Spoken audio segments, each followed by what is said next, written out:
안녕하십니까. 연세하나병원 정형외과 원장 윤영준입니다. 무릎에는 이제 우리 무릎을 지탱해주는 여러 가지 인대들이 있습니다. 그중 가장 대표적으로 환자분들도 많이 아시는 전방 십자인대, 후방 십자인대가 무릎의 중앙에 위치하고 있고요. 내측으로는 무릎 내측 측부인대가 있는 것이 특징입니다. 외측으로는 외측 측부인대와 후회측 구조물들이 있는 것이 특징인데, 이 모든 것들이 우리 무릎의 안정성을 유지해주는 역할을 하게 됩니다. 전방 십자인대 파열이라는 것은 전방 십자인대, 후방 십자인대 중에서 무릎의 전방 십자인대가 외상 또는 운동 중 일상생활을 하다가도 파열이 된다는 것을 의미하는데, 전방 십자인대 파열이 될 때는 대퇴골 쪽에서 파열이 될 수도 있고, 중앙부에서도 파열이 될 수 있고, 경골 부위에서도 파열이 될 수 있습니다. 이거에 따라서 조금씩 치료법이 달라지게 되는데, 전문적인 의사를 만나가지고 상담을 해보시는 것이 좋겠습니다.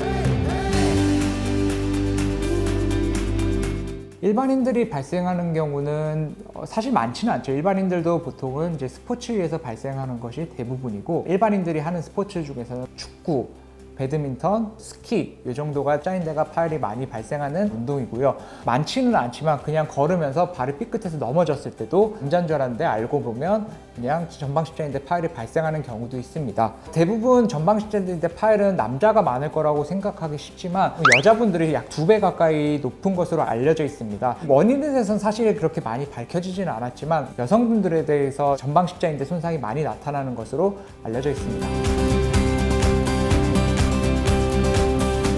보통 전방 십자인대 파열을 모르고 넘어가는 경우도 많습니다. 그냥 넘어져서 좀 내가 무릎이 아프다, 한 2주 정도 가만히 있었는데 무릎이 나아서 특별히 병원을 안 갔다, 통증이 지속돼서 나중에 MRI를 찍어봤더니 전방 십자인대 파열이 발견됐다, 이런 경우도 사실은 많습니다. 물론 전방 십자인대가 파열이 된다고 해서 모든 전방 십자인대 파열을 다 수술하는 것이 아닙니다. 부분 파열 같은 경우에는 수술을 안 하고 일반적으로 보존적인 치료만으로 넘어가는 경우도 굉장히 많습니다. 파열을 방치하게 될 경우에는 일단 통증이 지속되는 경우도 많고, 가장 안 좋은 것은 무릎의 불안정성이 계속 남는 경우입니다. 무릎의 불안정성이 남는다는 것은 어떤 의미를 가지고 있냐면, 내 연골이 같이 찢어진다던가 지속적으로 무릎에 염증 반응이 계속해서 나타나는 경우도 있습니다. 무릎의 불안정성이 있을 경우에는 적극적으로 수술적인 치료를 고려해 보는 것이 좋겠다고 할 수 있겠습니다. 젊으신 분들 같은 경우는 전방 십자인대 완전 파열이 됐을 경우에는 대부분 수술적 치료를 고려하지만, 이제 나이가 좀 있으신 분들은 방치를 한다고 해서 큰 손상이 나타나는 것은 아닙니다.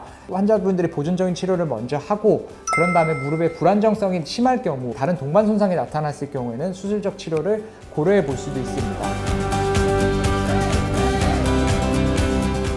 전방 십자인대 수술을 하게 되면 전방 십자인대 손상과 함께 다른 부위 인대 손상, 반월사 연골이 찢어졌냐에 따라서 치료의 재활 기간은 달라지게 됩니다.